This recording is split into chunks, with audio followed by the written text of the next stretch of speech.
Hi, this is Kevin from RCSoup.com, and this is our RC10 build that we're building for the Vintage Offroad Nationals. That's next month. And so I was starting to put it together and, mocking things up. It's not all final assembly yet. I just want to make sure that I had all the right screws and whatnot.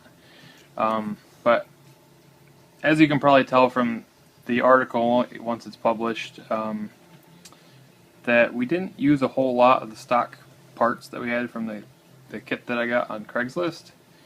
But some of the parts that we did use, they're obviously still white from the original RC10 release, and it kind of sticks out like a sore thumb. So I think today we're actually going to go ahead and use some RIT dye to dye those black so they don't stick out so much. And so right now I'm going to take all these parts off, and then I'll try to go through and do a how-to video on how to dye these parts. So stay tuned. Alright, we're back. I've just finished taking apart the rear end of the RC10, and we got all the white parts off that we're going to be dyeing today.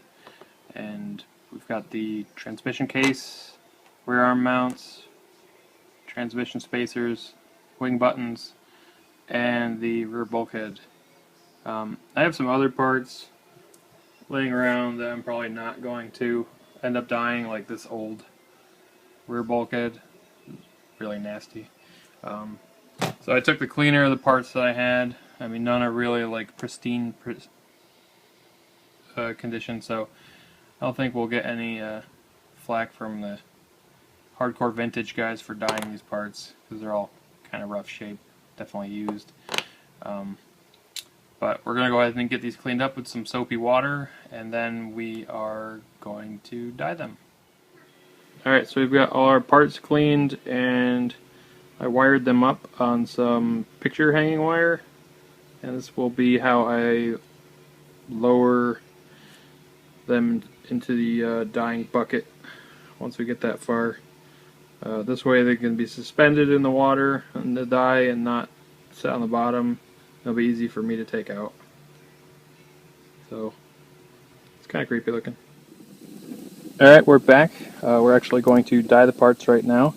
We're doing this a little bit redneck style. I'm actually outside doing it on the grill. Basically just don't want to make a mess in the house. I've never done this before. I've seen other videos, and I just didn't want to chance it. Plus, my wife probably wouldn't be happy if I stained everything, so we're using all disposable equipment, I guess you'd say. Old pot and whatnot. But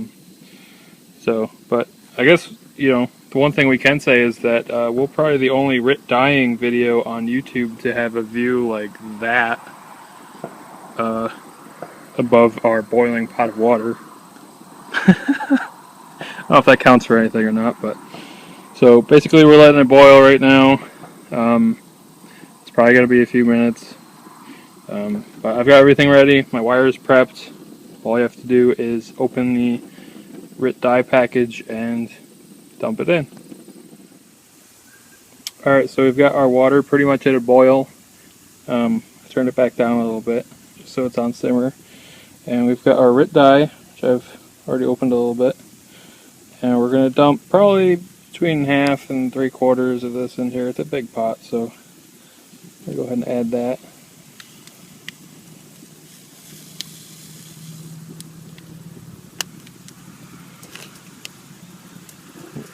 I got my little spoon. I'm going to mix it up.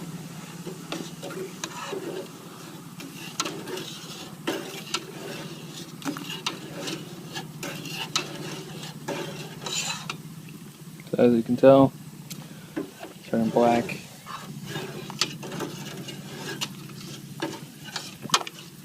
So I'm going to stir this a little bit more, and we'll do that. Alright, so we have it all stirred now, pretty good, and seems to be all dissolved, the powder anyways. So we're going to go ahead and add our little wire contraption here. and we're going to try to get that put in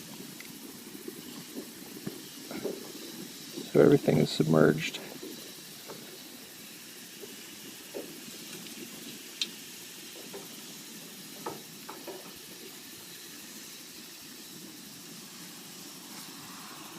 So I'm going to go ahead and fix this right now. Alright, now our parts are all submerged properly. A little hang up with the wire that tangled, but we got that all sorted out. So we're going to time this and probably start around 3 minutes or so.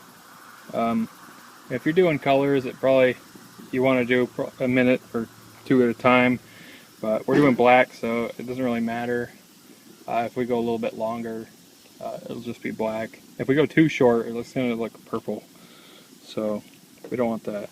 So, alright, we'll check again shortly. Alright, so we're at the 4-minute mark about. We're going to go ahead and check on these parts. So, were once white, now they are a deep purple. This obviously needs more time. So we're going to just drop it back right back in. Alright, so these parts have been in here probably 20 minutes or so. They're just about done. I've been checking on them every minute or so, and I keep stirring them and putting them, so they're not sitting on the same spot the whole time. So we'll go out and check them. It's kind of hard to see in this light, so I don't know if this will transfer on camera when I hold them over here. But they're definitely black now. So just for safety's sake, I'm gonna let them in there another minute or two, and then we'll clean them up. And all right, we're probably about the half-hour mark here. So I'm gonna call it good. It's kind of hard to tell whether or not we're where we need to be yet without drying these off. So I'm gonna try to get them all the water off that I can right now.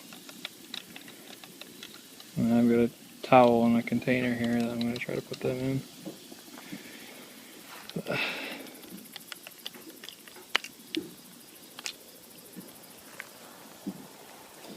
So this towel isn't worth anything to anybody.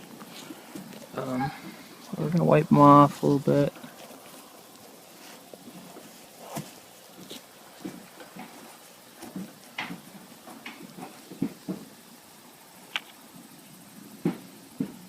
It looks pretty black to me.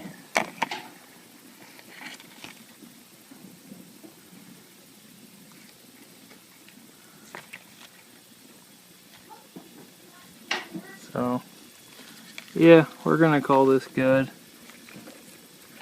And I'm gonna go take them in the house, rinse them under some cold water, and show you the final product afterwards. So we're back again, and just finished drying them after rinsing them off in cold water in the sink, and as you can tell, they are black. So I'm pretty happy with it. It's my first RIT dye job. But yeah, they came out pretty good, and they should look pretty good on the car, I think. So we'll see you next time. Check out rcsoup.com for the full build details on this RC10 we are building for the Vintage Off-Road Nationals.